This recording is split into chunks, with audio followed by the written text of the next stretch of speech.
The following may not be suitable for all audiences. Viewer discretion is advised.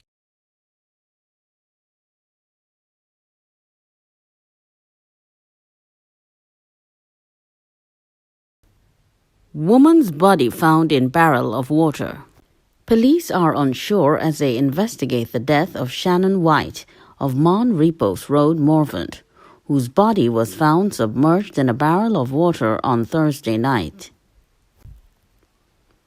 There was a wound to her head and a firearm with a spent shell was found in her hand.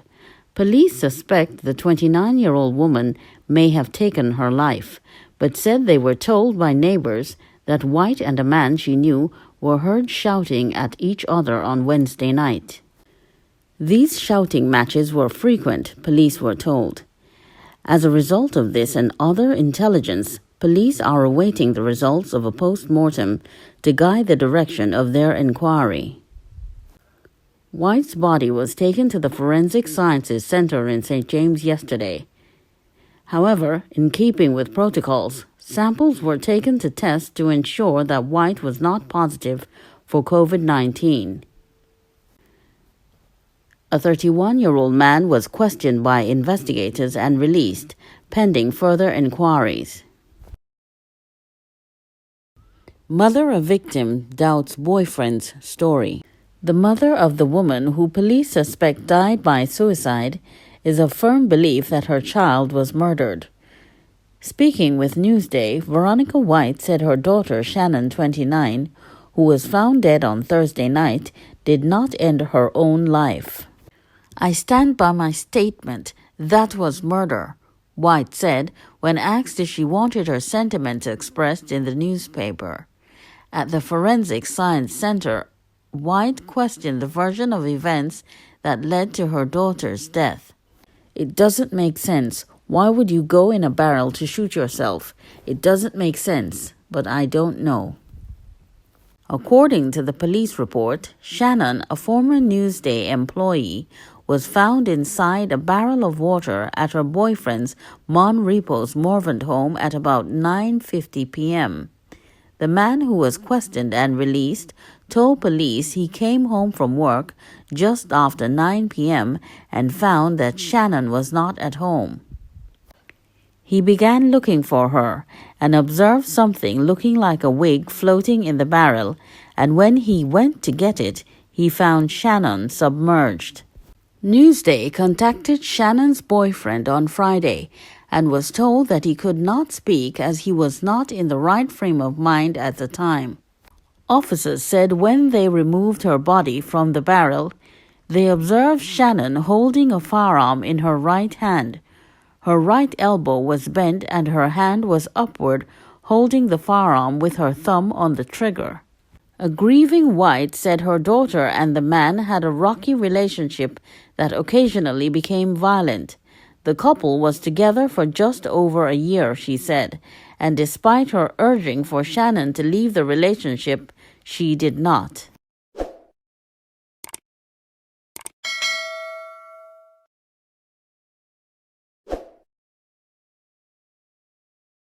In my opinion, this is the most ludicrous statement I've ever heard a possible suspect give to the police. First of all, after questioning him, did the police swab his hands for gunshot residue? And have they collected his clothing to test for gunshot residue? Secondly, why would someone climb inside a barrel filled with water to shoot themselves? And then if this scenario is true, then the impact of the bullet would have left Shannon hanging over the side of the barrel, either backwards or forwards, but not submerged in the barrel. This nonsensical sequence of events would be laughable if it wasn't so serious. Rigor mortis takes hours to set in. Therefore, it would be highly improbable for her hand to be in that position, pointing the weapon at her head when the body was found. And lastly, where was a spent shell found in relation to the location of the barrel? And did they check for drag marks? as if someone could have dragged a body across the yard towards the barrel? What's your verdict? Do you believe her boyfriend is innocent, or do you believe that it's a staged crime scene?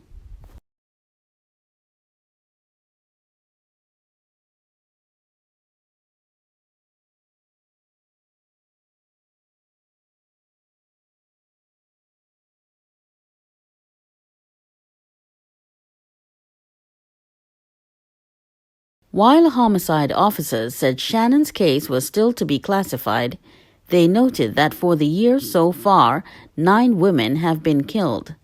This was a drop of more than 83% when compared to the total in 2020, where 54 women were killed, including 2 minors.